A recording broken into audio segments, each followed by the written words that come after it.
Hello all, ഞാൻ ഇന്ന് വന്നിരിക്കുന്നത് എൻ്റെ വീട്ടുമുറ്റത്തെ വിശേഷങ്ങളുമായിട്ടാണ്. വീട്ടുമുറ്റത്തെ കുഞ്ഞു കുഞ്ഞു വിശേഷങ്ങളൊക്കെ നിങ്ങളുമായിട്ട് ഷെയർ ചെയ്യാനാണ്. അപ്പം എൻ്റെ വീഡിയോ ആദ്യമായിട്ട് കാണുന്നവരാണെന്നുണ്ടെങ്കിൽ ഒന്ന് സബ്സ്ക്രൈബ് ചെയ്ത് സപ്പോർട്ട് ചെയ്യാൻ മറക്കരുത്.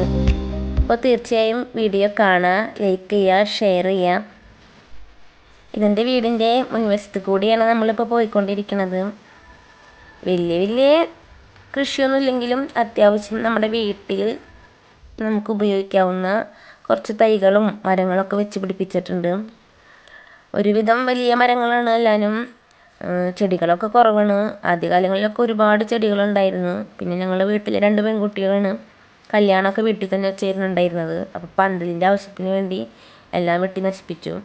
ഇതിപ്പോൾ ഉമ്മച്ചിനെ കൊണ്ട് പറ്റാവുന്ന പോലെ അത്യാവശ്യം നമ്മൾ അടുക്കളപ്പുറത്ത് ഉപയോഗിക്കാൻ വേണ്ടി നട്ടു വളർത്തിയ ചെടികൾ മാത്രമേ ഉള്ളൂ. പിന്നെ കോഴികളൊക്കെ ഉള്ള കാരണം ഒന്നും സമ്മതിക്കില്ല താഴേക്ക് വെക്കാൻ. പിന്നെ കുറച്ചൊക്കെ ടെറസിൽ വെച്ച് പിടിപ്പിച്ചിരിക്കണം. പിന്നെ ഉമ്മച്ചിക്കുണ്ടെങ്കിൽ തീരെ വയ്യാത്തതുകൊണ്ട് ഇപ്പം ഒന്നും ചെയ്യാൻ പറ്റാത്ത അവസ്ഥയാണ്. പിന്നെ ഞാൻ ജോലിക്ക് പോയി വരുന്ന സമയം ആണ് എനിക്ക് കിട്ടണത്. അപ്പോൾ ഇതൊക്കെയാണ് വിശേഷങ്ങൾ. ഇത് വീട്ടിൽ വളർത്തണ 1-2 കോഴികളാണ്. പട്ടിശല്യം ഉള്ളതുകൊണ്ട് ഒന്നിനെയും കിട്ടിയില്ല. അഴിച്ചിടാൻ പേടിയാണ്. കൂട്ടിലിട്ടാണ് വളർത്താറ്. 1-2 താറാവുണ്ട്. ആദ്യമൊക്കെ എൻ്റെ കയ്യിൽ ഇഷ്ടംപോലെ ഉണ്ടായിരുന്നു. കാടക്കോഴിയും ആടൊക്കെ കൃഷി പോലെ ചെയ്ത് നോക്കി, ഒന്നും വിജയിച്ചില്ല. ഇതിപ്പോൾ എൻ്റെ മക്കൾക്ക് കളിക്കൂട്ടുകാരായിട്ട് 2 താറാവാണ്. ഇതെൻ്റെ മോള് പിന്നെ ഉമ്മച്ചിയുടെ കൂടെ ലോക്ക്ഡൗൺ സ്പെഷ്യലായിട്ട് ഉണ്ടാക്കിയ കുറേ ചെടി തരങ്ങളാണ്. ഞാൻ എല്ലാ കാര്യങ്ങളും മേടിച്ചു കൊണ്ട് കൊടുക്കും. അതൊക്കെ ചെയ്യണതും ഉണ്ടാക്കണതൊക്കെ ഉമ്മച്ചിയും പിള്ളേരും കൂടി തന്നെയാണ്. പുറത്ത് പോയി വരുമ്പോൾ ഈ പറഞ്ഞ പോലെ കയ്യിൽ കാശുണ്ടെങ്കിൽ ഞാൻ കൂടുതലും മേടിക്കുക ഗ്രോ ബാഗോ ഇങ്ങനെ ചെറിയ ചെറിയ ചെടികളോ തൈകളൊക്കെ ആയിരിക്കും. അത് കൊണ്ടുവരൽ മാത്രമേ ഉണ്ടാവുള്ളൂ. കുഴിച്ചിടണതും കാര്യങ്ങളൊക്കെ ഉമ്മച്ചി മക്കളും തന്നെയാണ്. പിന്നെ ഇവിടെ കുറച്ച് നമ്മുടെ വീട്ടിലാവശ്യത്തിന് കിഴങ്ങ്, അങ്ങനെ വാഴ, അതൊക്കെ നട്ടു വളർത്തിയിട്ടുണ്ട്. പിന്നെ ഇത് ഞാൻ വെച്ചുണ്ടാക്കിയ തൈയാണ്. ഇത് വളർന്ന് വലുതായിട്ട് വേണം കരിക്ക് കുടിക്കാൻ. ആഗ്രഹം കൊണ്ട് നടക്കുക.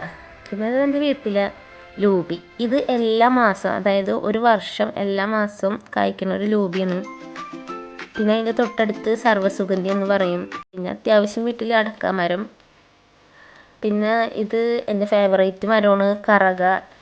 അതായത് ഇതിൻ്റെ ഇല ഉണ്ടാക്കാൻ യൂസ് ചെയ്യുന്നുണ്ടെങ്കിലും ഞാൻ കൂടുതലും യൂസ് ചെയ്യുന്നത് ഇതിൻ്റെ തൊലി വെട്ടി അത് ഉണക്കി പൊടിച്ചിട്ട് അതിൻ്റെ വെള്ളം, അതായത് ആ പൊടിയിട്ട് അതിൻ്റെ വെള്ളം കുടിക്കാൻ വേണ്ടിയാണ്. ഷുഗറിന് ഏറ്റവും നല്ലതാണ്. അപ്പോൾ നിങ്ങളും ട്രൈ ചെയ്ത് നോക്കണം കറുകപ്പട്ടയുടെ വെള്ളം തിളപ്പിച്ച് കുടിക്കാനും. ഇതിപ്പോൾ എൻ്റെ വീട്ടിലുള്ള മരത്തിൻ്റെ ഇതിങ്ങനെ ഞാൻ വെട്ടിയെടുക്കണത്. കാര്യമായിട്ട് മൂത്തിട്ടില്ല എന്നുണ്ടെങ്കിലും നമ്മുടെ വീട്ടിൽ അത്യാവശ്യത്തിന് നമുക്ക് ഉപയോഗിക്കാൻ നല്ലതാണ്. ഈ കാണുന്ന മരം അവക്കാഡോ. പിന്നെ ഇതിൻ്റെ തൊട്ടടുത്ത് റംബൂട്ടാൻ കായ്ച്ചു കേട്ടോ.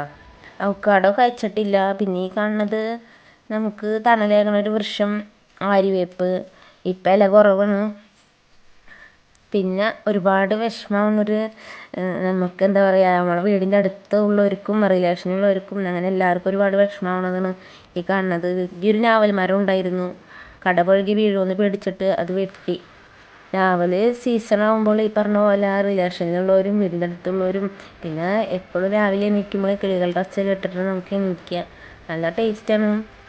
പിന്നെ ഈ പറഞ്ഞ പോലെ എല്ലാവരും നമ്മൾ കുരു ഭക്ഷിച്ചിട്ട് ആ കുരു കുഴിച്ചിട്ടുണ്ടാക്കിയ തൈകളാണ്. ഒരുവിധം എല്ലാം കായ്ച്ചു തുടങ്ങിയിട്ടുണ്ട്. പിന്നെ ജാതിക്ക അത്യാവശ്യം വിൽക്കാൻ കിട്ടാറുണ്ട്. പിന്നെ വീട്ടിൽ ചക്ക കായ്ച്ചു. ഇതൊരു ഫെബ്രുവരി ആകുമ്പോഴേക്കും നല്ല അടിപൊളി ഉപ്പേരി ചക്ക ഇട്ട് കിട്ടും. സൂപ്പറാണ്. എല്ലാവർക്കും കൊടുക്കാറുണ്ട്. ചക്കയും വിൽക്കാറുണ്ട്. ഈ പറഞ്ഞ പോലെ കുറേ ഉണ്ടായി. മഴയാകുമ്പോഴേക്കും ആകെ അളിഞ്ഞ് വീഴണ കാരണം കൂടുതലും വിൽക്കുകയാണ് ചെയ്യാറ്. പിന്നെ ടെറസിലെ വിശേഷങ്ങളാണ്. ടെറസിൽ കാര്യമായിട്ടൊന്നുമില്ല. ആദ്യമൊക്കെ ഒരുപാടുണ്ടായിരുന്നു. ഇപ്പം ഉമ്മച്ചിക്ക് വയ്യാത്തതുകൊണ്ട് ഞാൻ പറഞ്ഞില്ലേ. പിന്നെ വീട്ടിൽ ഇപ്പം സീസണായിട്ട് നിൽക്കുന്നത് കുമ്പളങ്ങയാണ്. കുമ്പളങ്ങ പറഞ്ഞ പോലെ ഒരുപാടുണ്ടായി. വീടിൻ്റെ അടുത്ത വീട്ടിൽ ഒരു ഉമ്മച്ചിക്ക് തൈ കൊടുത്തത് കുഴിച്ചിട്ടുണ്ടായതാണ്. ഒരു 10-15 കുമ്പളങ്ങ ഉണ്ടായിരുന്നു. വിൽക്കാനും ഒന്നും താല്പര്യമില്ലാത്തതുകൊണ്ട് ഒരുവിധം എല്ലാവർക്കും കൊടുക്കുകയാണ് ചെയ്തത്, റിലേഷനിലും തൊട്ടടുത്ത വീടുകളിലൊക്കെ. ഇപ്പം ഇന്ന് സൺഡേ ഹോളിഡേ കാരണം എന്നെ കൊണ്ട് പൊട്ടിപ്പിച്ച് അത് കൊടുക്കാൻ വേണ്ടി. ഉമ്മച്ചിക്ക് തണ്ടൽ വേദന ആയിട്ട് കുമ്പിടാനൊന്നും പറ്റില്ല, ഒരുപാട് പണിയെടുത്ത് നടക്കുന്ന ആളാണ്. അപ്പോൾ കുമ്പളങ്ങ പൊട്ടിച്ച് അത് ഓരോ കഷ്ണങ്ങളാക്കി ഓരോരുത്തർക്ക് കൊടുക്കാൻ തയ്യാറെടുത്ത് നിൽക്കുന്നു. ഒരേ ട്രിപ്പായിട്ടാണ് ഓരോരുത്തർക്ക് കൊടുക്കണത്. അപ്പോൾ അങ്ങോട്ട് പോവുകയാണ്. ഇത് വീട്ടിലാടാണ്. അപ്പോൾ ഇന്നത്തെ വിശേഷങ്ങൾ ഇതൊക്കെയാണ്. അപ്പോൾ ഇഷ്ടപ്പെട്ടു എന്ന് വിചാരിക്കുന്നു എൻ്റെ വീഡിയോ. തീർച്ചയായും മറ്റുള്ളവർക്ക് ഷെയർ ചെയ്യാനും ലൈക്ക് ചെയ്യാനും കമൻറ്റ് ചെയ്യാനും മറക്കരുത്. ഇൻഷാ അല്ലാഹ് നെക്സ്റ്റ് വീഡിയോയിൽ കാണുന്നത് വരെയും താങ്ക് യു, ബൈ ബൈ.